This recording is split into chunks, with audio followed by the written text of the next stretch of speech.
The Crusades are often remembered as one long, continuous holy war between Christianity and Islam, stretching across 2 centuries. That's not quite right. In reality, there were dozens of crusades, fought not just in the Holy Land, but across the Baltic, Iberia, and even within Christian Europe itself. Alliances constantly crossed religious lines, Christian kings fought other Christian kings under the crusading banner, and some of the most devastating crusader violence was inflicted on other Christians, not Muslims. This is the entire history of the Crusades. To understand why the Crusades start when they do, we need to look east to the Byzantine Empire. For centuries, Byzantium has stood as the great Christian power of the Eastern Mediterranean, but by the 11th century it's under serious pressure. In 1071, the Byzantines suffer a catastrophic defeat at the Battle of Manzikert against the Seljuk Turks, a nomadic Muslim power out of Central Asia. Within a few years, the Seljuks overrun most of Byzantine Anatolia, the empire's economic and military heartland. The Byzantine emperor Alexios Komnenos is desperate, and despite decades of tension between the Greek Orthodox East and the Catholic West, he appeals to Rome for help. Pope Urban VI sees an opportunity far bigger than Alexios intended. At the Council of Clermont in 1095, Urban calls for a military expedition, not just to help Byzantium, but to capture Jerusalem itself and free the Christians living under Muslim rule there. He promises that anyone who takes up the cross and dies on the journey will have their sins forgiven, a guaranteed place in heaven. For a knightly class raised on violence and told constantly by the church that fighting is sinful, this is an irresistible offer. Fight, and instead of being punished for it, be rewarded eternally. The crowd at Clermont reportedly responds with a chant, "God wills it," and the message spreads across Europe within months. But religious zeal isn't the whole story. Europe is overflowing with restless younger sons of nobility who won't inherit land at home under a system that favors the eldest, and a crusade offers a legitimate path to carve out territory somewhere else. Italian merchant cities like Genoa, Pisa, and Venice see an opportunity to expand trade routes into the Eastern Mediterranean, and the papacy sees a chance to unite feuding European kings under its own religious authority, positioning the Pope as the supreme leader of a newly focused Christendom. The response is bigger and messier than anyone expects. Ordinary peasants, inspired by preachers like Peter the Hermit, set off toward Jerusalem almost immediately, without proper supplies, funding, or military organization. This so-called People's Crusade is a disaster. Undisciplined bands massacre Jewish communities in the Rhineland along the way, a horrifying preview of violence that recurs throughout crusading history, and the peasant army that eventually reaches Anatolia is slaughtered by the Seljuk Turks almost immediately. The real crusading force is still forming behind them. The Prince's Crusade, led by a coalition of powerful nobles, including Godfrey of Bouillon, Bohemond of Taranto, and Raymond of Toulouse, sets out in 1096 with actual military training and equipment. Passing through Constantinople, the Crusader lords swear an uneasy oath of allegiance to Emperor Alexios, promising to return any former Byzantine territory they capture. It's a fragile alliance built on mutual suspicion, and it doesn't take long to crack. The Crusaders capture the city of Nicaea in 1097, technically handing it back to Byzantine control as promised. But at Antioch, after a grueling 8-month siege in 1097 and 1098, the Crusaders take the city for themselves instead. And Bohemond claims it as his own principality, ignoring the oath to Alexios entirely. Despite disease, starvation, and constant infighting, the surviving Crusaders push on toward their real target. In June 1099, after a 5-week siege, Jerusalem falls to the Crusaders. What follows is one of the darkest moments of the entire Crusades. The victorious Crusaders massacre much of the city's Muslim and Jewish population, an atrocity so severe that chroniclers on both sides describe streets running with blood. For the Crusaders, this is framed as righteous vengeance and religious triumph. For the people of Jerusalem, it's a catastrophe that's remembered for centuries. Out of this brutal victory, 4 Crusader states are carved out along the eastern Mediterranean coast: the Kingdom of Jerusalem, the Principality of Antioch, the County of Edessa, and the County of Tripoli.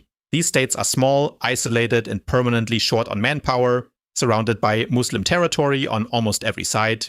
To defend them and protect pilgrims traveling to the holy sites, 2 new organizations emerge: the Knights Templar and the Knights Hospitaller, military religious orders whose members are simultaneously monks and professional soldiers. These orders grow enormously wealthy and powerful over the following 2 centuries, developing an early banking network across Europe, to help finance and protect pilgrims and crusaders alike.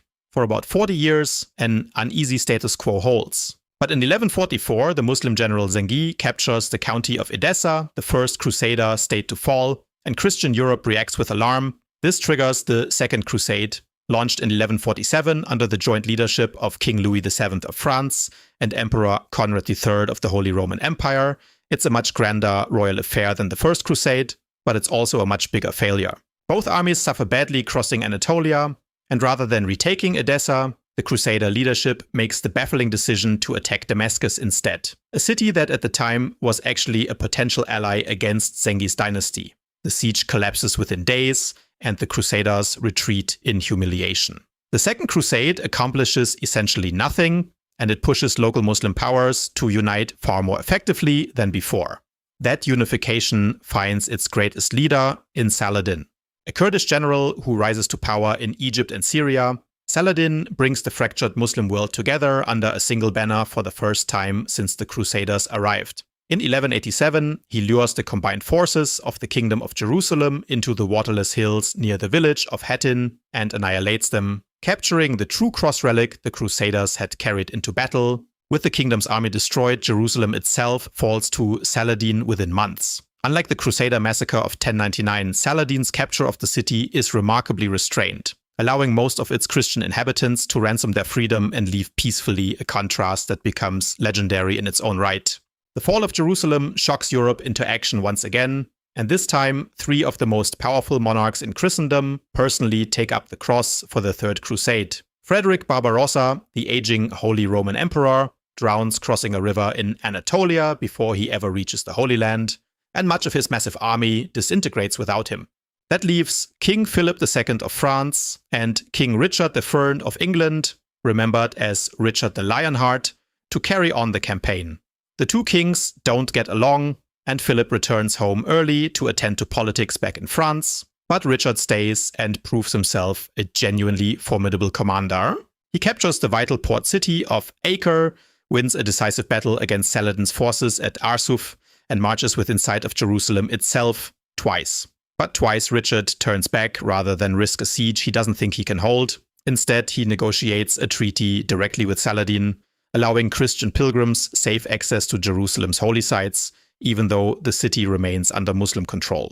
It's a pragmatic compromise rather than the total victory Europe hoped for, but it stabilizes what remains of the Crusader states for another generation. Saladin dies shortly afterward in 1193, and Richard is captured and ransomed on his journey home, an inglorious end to one of the most famous crusades of them all. If the story so far has been messy, what happens next is a genuine catastrophe, and this time the victims aren't Muslims at all. The Fourth Crusade launches in 1202 with the goal of attacking Egypt, the center of Muslim power in the region.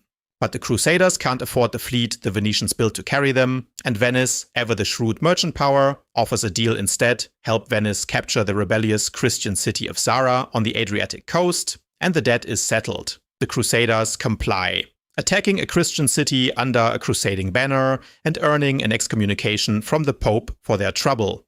Things then spiral even further off course. A Byzantine prince offers the Crusaders a huge payment and military support against Muslim Egypt if they'll help him seize the Byzantine throne first. The Crusaders agree, sail to Constantinople, and get dragged into Byzantine political chaos. When the promised payment fails to materialize, the frustrated and unpaid Crusader army does the unthinkable. In 1204, they storm and sack Constantinople itself, the greatest Christian city in the world, looting its treasures and installing a Latin empire in place of Byzantine rule. The sack of Constantinople is an unmitigated disaster for Christendom, permanently shattering trust between the Catholic West and Orthodox East, and fatally weakening the Byzantine Empire more than 2.5 centuries before it finally falls to the Ottomans. The crusade never even reaches Egypt. It's remembered as the moment the crusading movement lost whatever moral clarity it once claimed to have. Even so, the crusading impulse doesn't stop. In 1212, thousands of young people reportedly set out for the Holy Land in what's remembered as the Children's Crusade, believing their innocence alone would part the seas and win divine favor. Most modern historians doubt the more dramatic versions of the story, but some kind of popular, unauthorized movement clearly took place, and it ends in tragedy either way. with participants dying of exposure and hunger or being sold into slavery long before reaching any battlefield. Official crusading, meanwhile, keeps grinding forward against Egypt, the strategic key to the entire region. The Fifth Crusade, launched in 1217, captures the Egyptian port city of Damietta after a long siege, but a disastrous advance further inland ends with the Crusader army trapped by flooding and forced to surrender everything they'd won. The Sixth Crusade, led by the excommunicated Holy Roman Emperor Frederick II in 1228, takes a completely different approach. Rather than fighting, Frederick negotiates directly with the Egyptian Sultan and simply talks his way into control of Jerusalem through diplomacy, a bloodless crusade that scandalizes the Pope almost as much as it succeeds. But this peaceful arrangement doesn't last. Jerusalem is lost again in 1244, this time for good, when Central Asian mercenaries fleeing the Mongols sweep through and sack the city. King Louis IX of France, a deeply pious ruler remembered as Saint Louis, responds with the Seventh Crusade in 1248. Once again targeting Egypt, he captures Damietta just as the Fifth Crusade had, but his advance toward Cairo ends in disaster. Louis is captured by Egyptian forces and has to be ransomed for an enormous sum before he can return home. It's a humiliating defeat for one of Europe's most powerful kings, but Louis' devotion to the cause remains unshaken. While all of this unfolds, a far bigger power is reshaping the entire region, the Mongols. After sweeping across Central Asia and Persia, Mongol armies sack Baghdad in 1258, ending the Abbasid Caliphate and sending shockwaves through the Islamic world. For a brief moment, some Crusader leaders even consider an alliance with the Mongols against their shared Muslim enemies, but that possibility ends in 1260, when Egypt's new rulers, the Mamluks, a class of former slave soldiers who had seized power for themselves, defeat the Mongols decisively at the Battle of Ain Jalut, stopping the Mongol advance for good and establishing the Mamluks as the dominant power in the region. The Mamluks, under their ruthless and effective Sultan Baybars, turn their full attention to the remaining Crusader states, and there's little standing in their way. Antioch, the first great Crusader conquest of the entire movement, falls to Baybars in 1268 after nearly 2 centuries in Crusader hands. Louis IX launches one final crusade in 1270, redirected at Tunis rather than the Holy Land, but he dies of disease almost as soon as he arrives, and the campaign collapses without accomplishing anything. The remaining Crusader territory keeps shrinking. Tripoli falls in 1289, and in 1221, after a brutal siege, the Mamluks capture Acre, the last major Crusader stronghold on the mainland. The remaining Christian population evacuates by ship, and with that, 2 centuries of Crusader presence in the Holy Land comes to an end.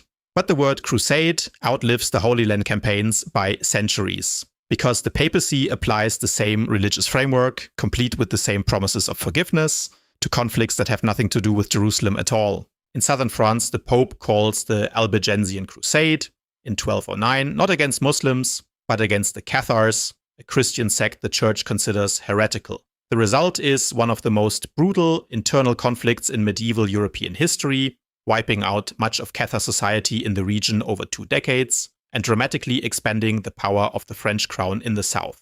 Along the Baltic coast, the Northern Crusades send military orders like the Teutonic Knights to conquer and forcibly convert the pagan peoples of Prussia, Livonia, and Lithuania, creating entirely new Crusader states in Northern Europe that persist for centuries, far longer than anything in the Holy Land ever did.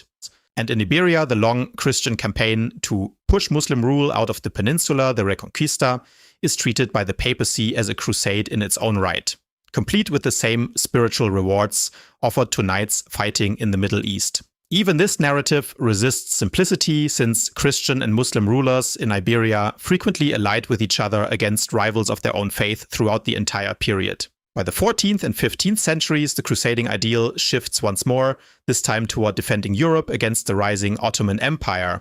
Crusader armies are crushed at Nicopolis in 1396 and again at Varna in 1444, badly weakening Christian resistance in the Balkans and paving the way for the Ottoman conquest of Constantinople in 1453, the very city the Fourth Crusade had once so disastrously ravaged. Even after that, popes keep calling for crusades against the Ottomans well into the early modern period, though none ever again capture the scale or unity of the original expeditions to Jerusalem. So what's left behind after 2 centuries of crusading? The military orders born in the Holy Land don't simply disappear. The Knights Hospitaller relocate first to Rhodes and later to Malta, continuing to operate as a military and charitable order for centuries. Italian merchant cities like Venice and Genoa grow enormously wealthy from the trade networks the Crusades opened up across the eastern Mediterranean. Contact with the more advanced scholarship of the Islamic world feeds directly into the intellectual revival taking place back in Europe, and the crusading movement leaves behind a complicated, often bitter legacy of religious violence, cultural exchange, and shifting alliances that still shapes how the Middle East and Europe understand each other today.